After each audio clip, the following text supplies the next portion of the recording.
Hello good morning viewers. வாங்க இன்றைக்கி நம்ம எம்வி விலாக்ஸ் ஆஃப் மலர்விழி சேனலில் பார்க்க போகிறதுங்க முட்டை பணியார தொக்குங்க. முட்டையை வச்சு எப்பொழுதும் ஒரே மாரி முட்டை குழம்பு முட்டை மசாலா இப்படி தானே செய்கிறோம். அதை இப்படி பணியாரம் போட்டு அந்த மெத்தடில் செஞ்சு பார்க்கலாம். வாங்க என்னென்ன பொருள் தேவைன்னு பார்ப்போங்க. பாருங்கள், ஒரு கிண்ணத்தில் பொடியாக நறுக்கி வச்ச பெரிய வெங்காயங்க, அதில் ஒரு 3 முட்டை எடுத்து வச்சுருக்கேன். இது ரெண்டும் தனியாக ஒரு இது செய்கிறதுங்க. இது ரெண்டும் தனியாக எடுத்துக்கணும். முட்டையை நல்லா கழுவி எடுத்து வச்சுட்டேன் 3 முட்டை. இது போக தாளிக்கிறதுக்கு 2 பெரிய வெங்காயம் நீள் வாக்கில் நறுக்கி வச்சுருக்கேங்க, நீட்டு வாக்கில் 2 தக்காளி நறுக்கி வச்சுருக்கேன், 2 பத்தை தேங்காய் எடுத்து கட் பண்ணி அதை அரைக்கிறதுக்கு தனியாக வச்சுருக்கேன். அதில் கொஞ்சம் பெருஞ்சீரகம் போட்டு அரைச்சிக்கணும். அதுதாங்க. இதை வச்சு இப்போ நம்ம எப்படி செய்யலான்னு சொல்லி பார்க்கலாம். சரிங்களா? பாருங்கள், இந்த வெங்காயத்தில் அந்த 3 முட்டையை உடச்சி ஊற்றிக்கணும். அதில் இந்த 3 முட்டைக்கு மட்டும் தேவையான அளவு உப்பு போட்டுக்குங்க. டேபிள் சால்ட்டு போட்டுட்டு ஒரு 1/4 ஸ்பூன் மஞ்சத்தூள் போட்டுட்டு ஒரு 3/4 ஸ்பூனுக்கு மிளகுத்தூள் போட்டுக்குங்க. மிளகுத்தூள் போட்டு நல்லா 1/2 ஸ்பூன் போட்டிருக்கேன், திரும்ப ஒரு 1/4 ஸ்பூன் போடுவேன் பாருங்கள். 3/4 ஸ்பூன் போட்டு இந்த 3 முட்டையும் அதில் உடச்சி ஊற்றிடணுங்க. உடச்சி ஊற்றி நல்லா விஸ்கு வச்சு கலக்குங்க. கலக்கும் போது நல்லா ப்ளஃபியாக வருங்க, நுரைச்சி. இப்படி வந்ததுனா தான் அந்த முட்டை பணியாரமாக ஊற்றி எடுக்கும்போது நல்லா சாஃப்டாக வருங்க.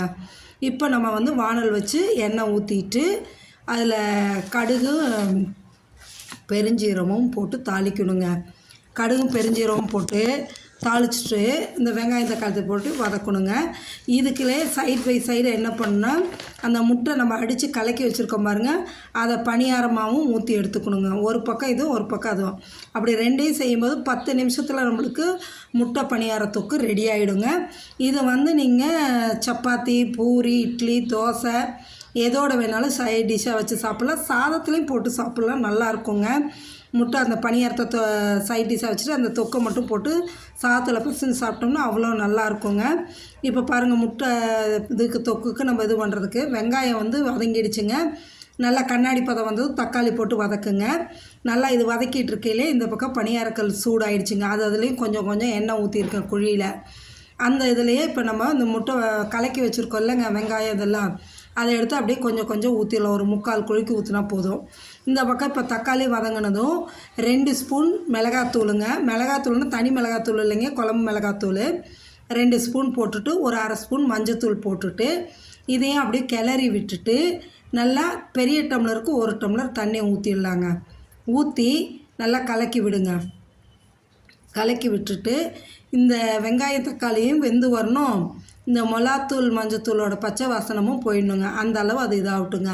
இது கொதிச்சிட்ருக்கேன். இந்த பக்கம் பாருங்களேன், முட்டை பணியாரம் ஊற்றி மூடி வச்சுருக்கோம்ல, பாருங்கள் என்ன சூப்பராக இதாக இருக்குது பாருங்களேன். அப்படியே ப்ளஃபியாக அழகாக பஃப்னு எந்திரிச்சு வந்திருக்கு பாருங்கள்.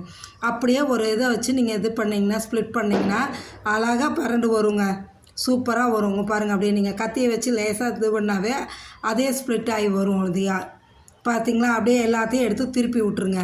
திருப்பி விட்டு மூடி வச்சு ஒரு 2 நிமிஷங்க. அப்புறம் மூடி எடுத்துகிட்டு அப்படி பரட்டி விட்டு ஒரு 2 நிமிஷம், அவ்வளோதாங்க. போட்டு இதேமாரி பணியாரமாக எடுத்து ஒரு பிளேட்டில் வச்சுக்கலாங்க. இது ஃபஸ்ட்டு பேட்ச் முடிஞ்சதும் செகண்ட் பேட்ச் 2 தான். ஏன்னா 3 முட்டை தான், ஆனால் 2 இதுக்கு வருங்க. ஏன்னா நம்ம வெங்காயம்லாம் போட்டு இது பண்ணியிருக்கோம்ல, அதனால். இப்போ பாருங்கள், நம்ம ஊற்றின தண்ணியும் சுண்டி வந்துச்சு, வெங்காயம் தக்காளி நல்லா வெந்துருச்சு, மிளகாத்தூளும் மஞ்சத்தூள் வாசனை இதாகிடுச்சுங்க. இப்போ அந்த தேங்காய் பெருஞ்சீரகம் அரைச்சி வச்சுருந்ததை எடுத்து ஊற்றியாச்சுங்க. ஊற்றிட்டு இந்த தொக்குக்கு தேவையான உப்பை மட்டும் போடுங்க. ஏன்னா நம்ம முட்டையில் உப்பு போட்டிருக்கோம், அதனால் இதுக்கு தேவையான உப்பை மட்டும் போட்டு கொஞ்சம் தண்ணி அந்த மிக்ஸி ஜாரை ஊற்றி கழுவி எடுத்து ஊற்றிட்டேங்க. அவ்வளோதாங்க. ஊற்றி நல்லா கிளறி விடுங்க. கிளறி விட்டு இது ஒரு கொதி வந்ததும் நம்ம பணியாரம் செஞ்சு எடுத்து வச்சுருக்கோம் இல்லைங்க முட்டை, அதை எடுத்து இதில் கொட்டிட வேண்டியதாங்க. பாருங்கள், இப்போ செகண்ட் பேட்சும் நம்மளுக்கு ரெடி ஆகிடுச்சின்னு வச்சுக்கோங்களேன். ஃபஸ்ட் பேட்ச் எடுத்தாச்சு, இது செகண்ட் பேட்ச். அதையும் எடுத்து அப்படியே இதில் கொட்டிடணுங்க. கொட்டிட்டு ஒரு 2 நிமிஷம் கொதிக்க விட்டு ஆஃப் பண்ணிட வேண்டியது தாங்க. 2 நிமிஷம் அந்த முட்டை பணியாரம் போட்டு 2 நிமிஷம் கொதிச்சா போதுங்க, ஆஃப் பண்ணிடலாம். அதில் ஃபைனலாக நம்ம போடுவோம் இல்லைங்க கரம் மசாலா, அதில் ஒரு 1/2 ஸ்பூன் போட்டுருங்க. போட்டிங்கன்னா சும்மா வாசமும் சூப்பராக இருக்கும், சாப்பிடவும் டேஸ்ட்டும் நல்லா அல்டிமேட்டாக இருக்குங்க, ஜம்முன்னு இருக்கும் சாப்பிட்றதுக்கு. ஆமாம், நீங்களும் செஞ்சு சாப்பிட்டு பார்த்துட்டு சொல்லுங்கள்.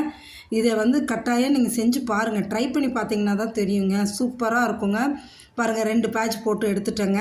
அதை அப்படியே இதில் போட்டு ஒரு 2 நிமிஷம் லேசாக உடையாமல் பரட்டி விடுங்க. உடையாது, இருந்தாலும் நம்ம உடையாமல் பரட்டி விட்டு 2 நிமிஷம் இருந்து ஆஃப் பண்ணி மூடி வச்சுருங்க ஒரு 5 நிமிஷம்.